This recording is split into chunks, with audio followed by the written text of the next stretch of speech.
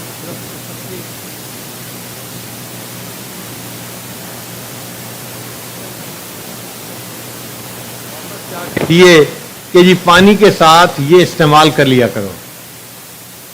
چند دن اس بچی نے جب وہ درخت کے پتے استعمال کیے تو وہ تو بالکل صحت مند ہو گئی.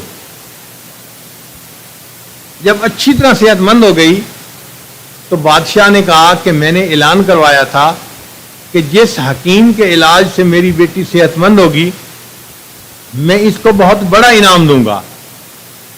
اب بیٹی تو صحت مند ہو گئی تو میں حکیم کو انعام کیا دوں؟ سوچتا رہا. اور اس کو سمجھ نہیں آتی تھی کہ میں اپنے بیٹی کے معالج کو کیا انعام دوں. اس نے بیوی سے مشورہ کیا. بیوی کو جب پتہ چلا کہ حکیم صاحب نوجوان ہیں، ان کی یہ عمر ہے اور شکل عقل کے اچھے ہیں، تو بیوی نے مشورہ دیا خاوند کو کہ آپ اس کو انعام تو دینا چاہتے ہیں، میرا مشورہ یہ ہے کہ انعام کے طور پر آپ اپنی بیٹی کا اس حکیم سے نکاح کر دیں، شادی کر دیں. شادی کے بعد یہ اس کی بیوی بن جائے گی اور خود ہی اس کا وہ ٹینشن ختم ہو جائے گی. تو بادشاہ کو یہ مشورہ اچھا لگا اور اس نے اس حکیم کا نکاح اپنی بیٹی کے ساتھ کر دیا. یہ جو نیکوکارہ تھا یہ بادشاہ کا داماد بن گیا. شہر میں آواز چلی، ولیمہ کی دعوت ہوئی تو شہر کے لوگوں کو بلایا گیا. اب اس ولیمہ کی دعوت میں بدکارہ بھی آ گیا. اس نے آ کے جب دیکھا کہ نیکوکارہ وہاں کھڑا ہے اور یہ تو دلہا بنا ہوا ہے، اس نے پوچھا بھائی تمہارے ساتھ کیا معاملہ ہوا؟ اس نے کہا بس آپ کی برکت سے اللہ نے مجھے ایک اچھی بیوی دے دی اور میں بادشاہ کا داماد بن گیا. اب اس کو اور غصہ کہ نہ یہ مرتا ہے نہ میری جان چھوڑتا ہے، اور جب بات کرتا ہوں تو کہتے ہیں آپ کی برکت سے مجھے یہ ملی.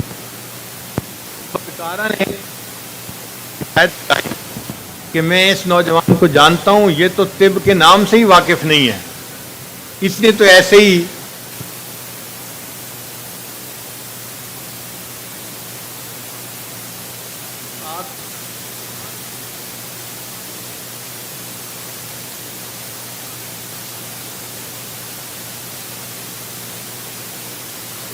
علاج کیا. وہ باقاعدہ طبیب نہیں تھا، اس نے اٹکل پچو سے علاج کیا تھا. تو بادشاہ کو بھی بڑا غصہ آیا. بادشاہ نے بلا کے کہا کہ بھئی تم تو ایک عام سے لڑکے ہو کسی گاؤں کے، اٹکل پچو سے علاج کیا، اگر دوائی الٹی پڑ جاتی تو پھر میری بیٹی کا کیا ہوتا؟ تو میں تو تمہیں سزا دوں گا کہ تم نے کیوں جرأت کی علاج کرنے کی. اس نے کہا بادشاہ سلامت، میں اتنا غریب بندہ بھی نہیں ہوں، میں آپ کے برابر کے لیول کا آدمی ہوں. بادشاہ نے کہا وہ کیسے؟ اس نے کہا آپ مجھے 100 بندے دیں، میں ان 100 بندوں کو لے جاتا ہوں اور میں ان کو دکھاتا ہوں کہ میرے پاس کتنا سونا چاندی کا خزانہ ہے۔ بادشاہ نے کہا بہت اچھا۔ اس نے 100 بندے اس کو دے دیے۔ اب یہ نیکوکارہ اس کو لے کے اس جگہ پر گیا جہاں ٹیلا بنا ہوا تھا، ریت ہٹائی گئی تو اللہ کی شان کے نیچے جو مدفون تھا خزانہ وہ نکل آیا۔ اس خزانے کو دیکھ کے بادشاہ خوش ہو گیا کہ ہاں یہ ایک عام سا بندہ نہیں ہے بلکہ بڑا امیر بندہ ہے، اور یہ میری بیٹی کے ساتھ شادی کی اہلیت رکھتا ہے، اتنا امیر آدمی۔ میں نے ایک امیر کے ساتھ بیٹی کی شادی کی ہے، فقیر کے ساتھ نہیں کی۔ اب بادشاہ جب خوش ہوا تو اس نے اس کو کمانڈر ان چیف بنا دیا فوج کا۔ تو نیکوکارہ صاحب جو تھے وہ بادشاہ کے داماد بھی تھے اور فوج کے کمانڈر ان چیف بھی بن گئے، انہیں اور عزت مل گئی۔ کچھ عرصہ اسی طرح رہا۔ کچھ عرصے کے بعد بادشاہ فوت ہو گیا۔ اب اس زمانے کے قانون کے مطابق بادشاہ کے بعد اس کی بچوں میں سے کسی نے وارث بننا تھا، تو بادشاہ کا بیٹا نہیں تھا، صرف ایک ہی بیٹی تھی۔ تو بیٹی کے ذمے وراثت آئی۔ لوگوں نے بیٹی کو کہا کہ آپ ملکہ بنیں اور تخت سنبھالیں۔ وہ لڑکی کہنے لگی جی کہ میں عورت زاد ہوں، میں بادشاہت کا نظام نہیں سنبھال سکتی، میں اپنی یہ ذمہ داری۔ اللہ کی شان دیکھیے کہ لوگوں نے اس کو جو ہے وقت کا بادشاہ بنا دیا، اس کے سر پہ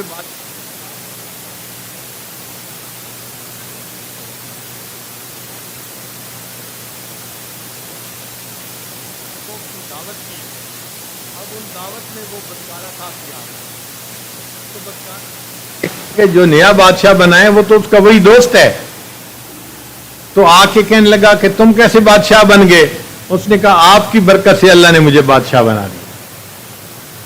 تو ایک بات ذہن میں رکھیے کہ نیکوکار انسان یا خیر خواہ انسان جو دوسروں کے ساتھ خیر خواہی کرتا ہے وہ کبھی یہ دل میں نہ سوچے کہ جی میں تو خیر خواہی کروں گا، لوگ بدخواہی کریں گے۔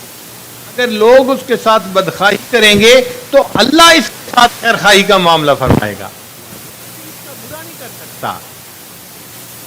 ہم بغیر کسی شرط کے اور بغیر کسی مطالبے کے اور بغیر کسی توقع کے ہر ایک کے ساتھ خیر خواہی کی نیت کر لیں، پھر دیکھیں اللہ تعالیٰ ہمارے ساتھ کیسے خیر خواہی فرماتے ہیں۔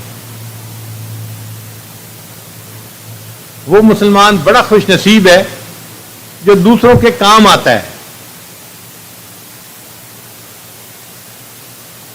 جو شخص دنیا میں دوسروں کی حاجت روائی کا معاملہ کرے گا اللہ تعالیٰ اس بندے کے ساتھ دنیا میں حاجت روائی کا معاملہ فرمائیں گے۔ تو اللہ اگر ہمارے حاجت روا بن جائیں گے تو آپ سوچیں ہمارے کاموں کو اللہ کتنا سنوار دیں گے۔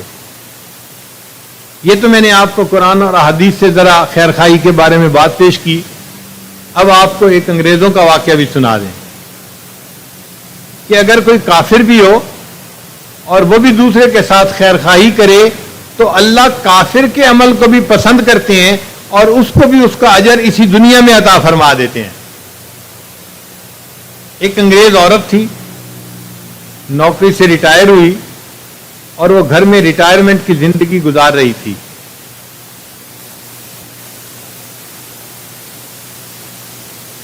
وہ اپنی گاڑی پہ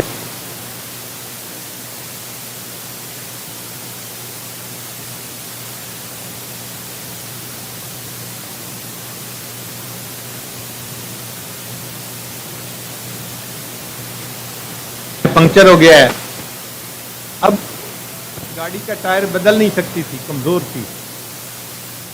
اس نے سوچا میں کسی کو روکتی ہوں کہ کوئی بندہ میری ہیلپ کر دے اور ٹائر بدلوا دے۔ اب وہ سڑک کے کنارے کھڑی ہے، آنے جانے والے گاڑیوں کو وہ ہاتھ سے اشارہ کر رہی ہے رکنے کے لیے، مگر ہائی وے تھا، کوئی رکنے کے لیے تیار نہیں تھا، گاڑیاں آ رہی تھیں جا رہی تھیں۔ جب 1-2 گھنٹے یہ دھوپ میں کھڑی رہی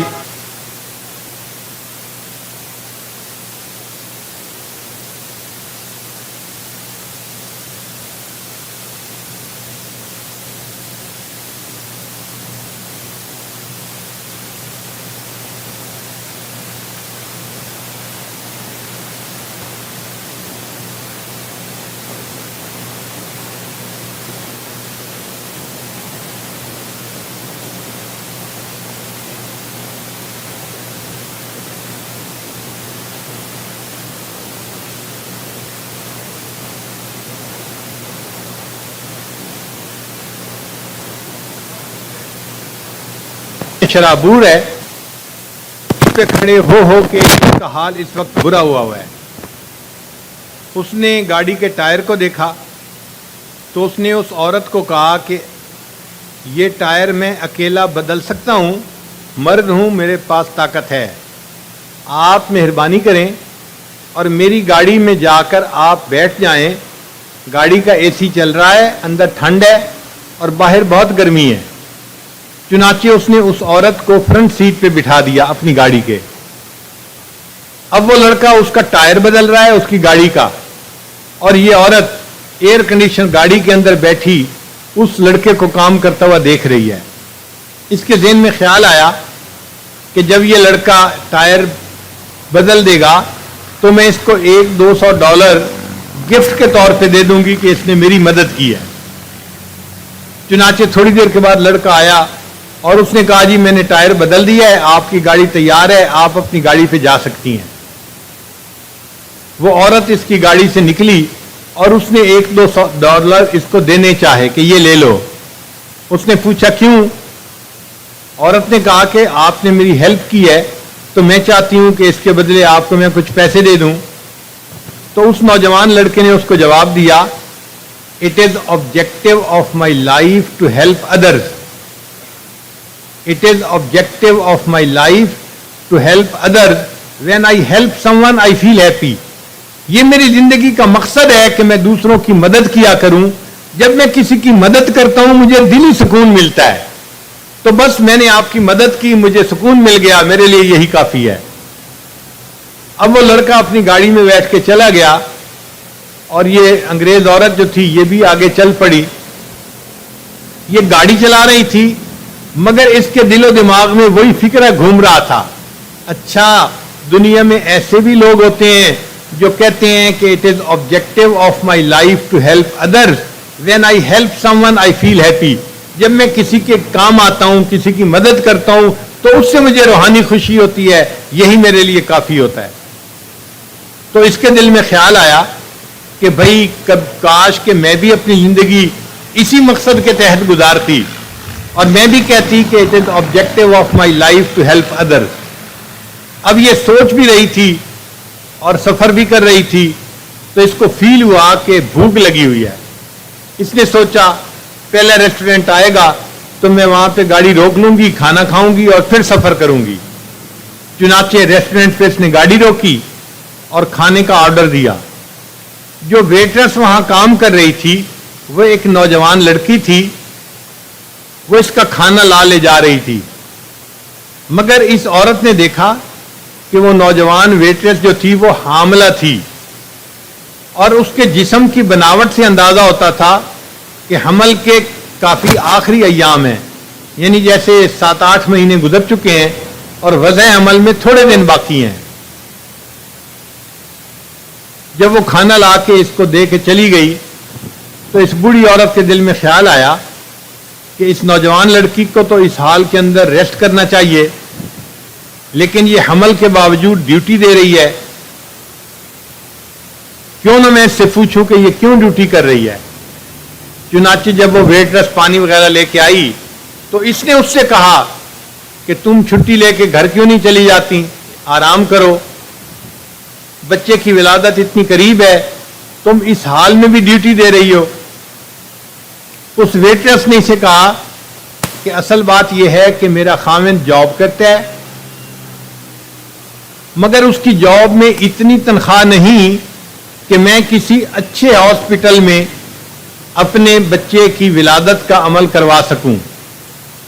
جو ہاسپٹل ہے وہ بہت مہنگا ہے اور میں نے سوچا کہ میں بھی جاب کر لیتی ہوں, کچھ میں کماؤں گی, کچھ میرا خاوند کمائے گا اور ہمارے پاس اتنے پیسے ہو جائیں گے کہ ہم اس ہاسپٹل کا بل پے کریں گے اور بچے کی ولادت پھر ہو جائے گی آسانی سے. اس عورت کے دل میں خیال آیا کہ یہ چند پیسوں کی خاطر اتنی تکلیف اٹھا رہی ہے, کیوں نہ ہو میں اس کی ہیلپ کر دوں. چنانچہ اس بوڑھی عورت نے چیک بک نکالی اور اس نے اس سے پوچھا بھئی تمہیں کتنا بل پے کرنا پڑے گا. اس نے کہا جی $5,000 دینے پڑیں گے. اس عورت نے $5,000 کا چیک لکھا اور اس کو ایک لفافے کے اندر ڈال کے بند کر دیا، اور جب کھانا کھا لیا تو اس ویٹریس کو کہا کہ دیکھو یہ آپ کے لیے میری طرف سے گفٹ ہے، مگر اس گفٹ کو آپ نے یہاں نہیں کھولنا، آپ نے گھر جا کے اس لفافے کو کھولنا ہے اور وہاں پڑھنا ہے۔ ویٹریس نے اس کو اپنی جیب میں ڈال لیا۔ اب اللہ کی شان کہ جب وہ ویٹریس گھر آئی تو اس کا خاوند جو کسی بزنس ٹرپ پہ گیا ہوا تھا واپس آ گیا تھا۔ اب یہ میاں بیوی ایک دوسرے کے ساتھ کھانا کھانے بیٹھے تو کھانے کے دوران یہ ٹاپک چھڑ گیا کہ اب بچے کی ولادت میں کتنے دن رہ گئے۔ بیوی نے بتایا کہ ڈاکٹر نے فلاں ڈیٹ دی ہوئی ہے، تو خاوند نے کہا اچھا اتنے پیسے تو میں تمہیں دے دوں گا اور اتنے پیسے تم ڈال لینا، تو تمہارے یعنی ہسپتال کا بل پے ہو جائے گا اور آسانی کے ساتھ تم اسی ہاسپٹل میں اپنا ڈیلیوری کا کیس کروا لینا۔ اس دوران لڑکی کو یاد آیا کہ آج مجھے ایک عورت نے گفٹ بھی دیا ہے۔ اس نے خاوند کو بتایا کہ ایک عورت نے آج مجھے گفٹ دیا ہے، کتنا مجھے پتہ نہیں۔ اس نے کہا جاؤ لے کے آؤ۔ وہ گئی اور اپنے پینٹ کی شرٹ سے اس نے وہ لفافہ نکالا اور لا کے اپنے خاوند کے ہاتھ میں پکڑایا۔ اللہ کی شان کہ خاوند نے جب لفافہ کھولا تو وہ $5000 کا چیک تھا جو پورا خرچہ تھا ڈیلیوری کا۔ تو خاوند بڑا خوش ہو گیا کہ ہمیں اللہ نے یہ خرچہ مفت میں دے دیا، لیکن اس چیک کے نیچے ایک کاغذ تھا۔ جب خاوند نے وہ کاغذ پڑھا تو کاغذ کے اوپر ایک فقرہ لکھا ہوا تھا جو اس انگریز عورت نے لکھا تھا۔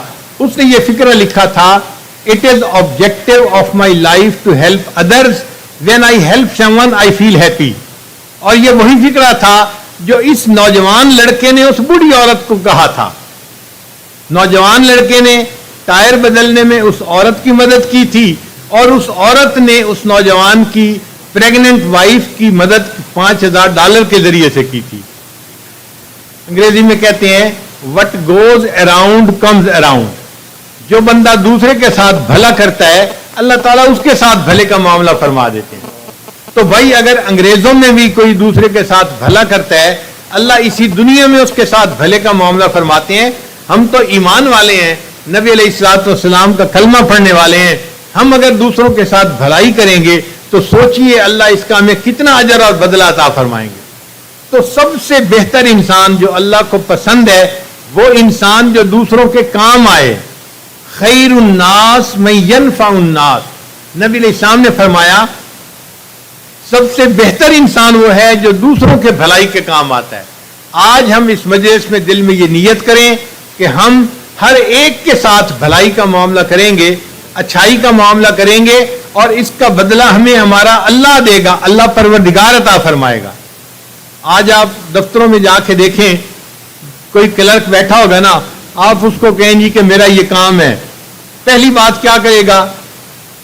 نہیں یہ کام تو ہو ہی نہیں سکتا، یہ کام تو ہو ہی نہیں سکتا۔ پھر اسی کلرک کو اگر کوئی رشوت دے دے تو بھی کام ہو جاتا ہے، کوئی سفارش لگوا دے تو بھی کام ہو جاتا ہے۔ سفارش اور رشوت کے بغیر کام ہو ہی نہیں سکتا، اور جب سفارش رشوت ہوتی ہے تو کام ہو بھی جاتا ہے۔ تو ہمیں چاہیے کہ اگر کوئی آدمی کلرک کی سیٹ پہ بیٹھا ہے تو آنے والے کو وہ یہ نہ کہے کہ I can not help you, بلکہ آنے والے سے پوچھے سر کین آئی ہیلپ یو، میں آپ کی مدد کر سکتا ہوں، میں آپ کی کیا مدد کر سکتا ہوں، میں آپ کے کیا کام آ سکتا ہوں۔ ہماری پرسنالٹی ایسی ہونی چاہیے، ہم آنے والے کے مدد کرنے کے لیے تیار ہوں۔